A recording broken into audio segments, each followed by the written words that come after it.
Thanks for tuning in. I know some of you probably still don't have power, so maybe you're not able to tune in. I know some of you lost power through the entire weekend up until yesterday. And there's a lot of confusion, as there always is with water, as to what's covered, what isn't covered. Do you need a flood policy? Will my regular policy make up for the coverage? So I wanted to go over some of the differences between flood and a coverage that's called backup of sewers and drains. So backup of sewers and drains is something that you're going to find on most of your property policies. It just depends on the limit. Flood is something typically you have to purchase outside of your regular property policy. So a couple things about flood to start off with.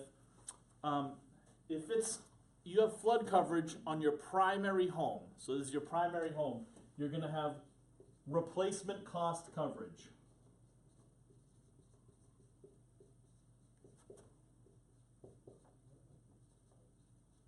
And I know my writing is horrible. You can blame my second and third grade teachers. They obviously did me no favors when they were teaching me penmanship. I apologize.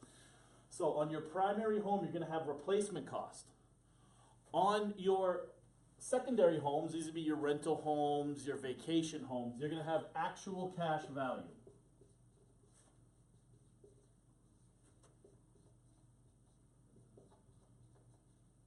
Now, you're probably wondering what's the difference between the two.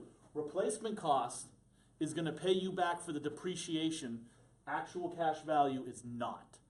So when you see replacement cost, you're going to be replaced to the cost of what it takes to rebuild your house or to replace your house. Actual cash value, there's going to be a little bit of room there as your house has depreciated over the years. The second thing about flood is that you can only get up to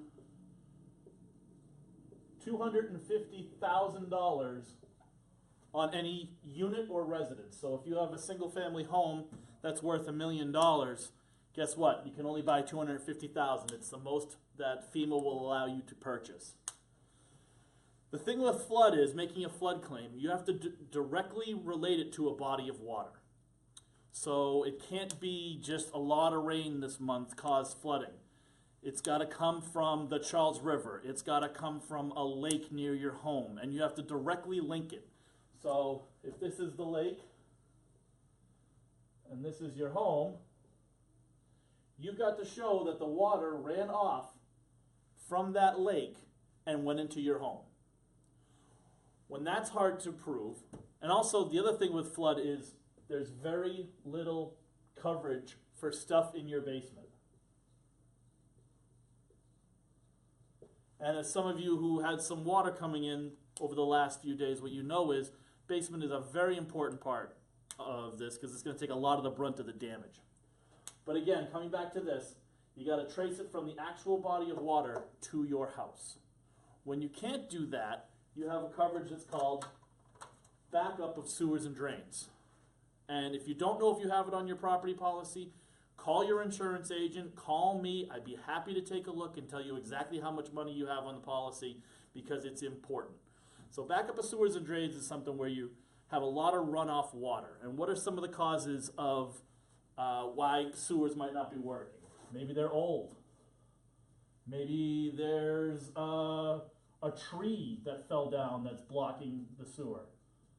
Maybe they're just overworked. They've had too much rain over the last however many days. And all of that water is going to come into the ground and it's going to find your home, your basement, your first floor. If you have a ranch style house with no basement, your first floor might get a lot of the damage. And what's the coverage for this? You're talking about maybe drywall, carpeting, rugs, cabinets. Those sort of things are going to be covered by the backup of sewers and drains. The problem with that is there's a capped limit typically. Some you see at 10,000 or 5,000, others go up to 250,000. Some companies will give you your entire building coverage. But you're going to want to take a look and see what that coverage is to make sure that you're adequately insured should something like, Northeastern Riley ever happen again, because I know a lot of you had a lot of water problems. The thing that's not covered is the source of the damage. So if there is sewage lines that aren't working properly, or they have a crack in them, or there's piping that's not working properly, that source is not going to be covered. They will not replace the sewage line. They will not replace the drain, but they will help you with the damaged items because of that sewage line issue or that piping issue. So again, to have a flood claim, it's got to be from a body of water, only up to $250,000. And again, if it's not on your policy, which typically is not, it's very difficult to purchase. It's a tough coverage to get and get coverage for. The other one is backup of sewers and drains. And also the other big thing, basement coverage, not a given. Not a given, and that's where a lot of water goes. Backup of sewers and drains, this again can be $5K up to full building.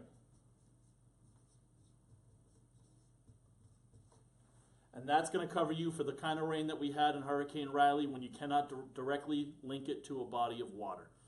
So please message me, comment, like it.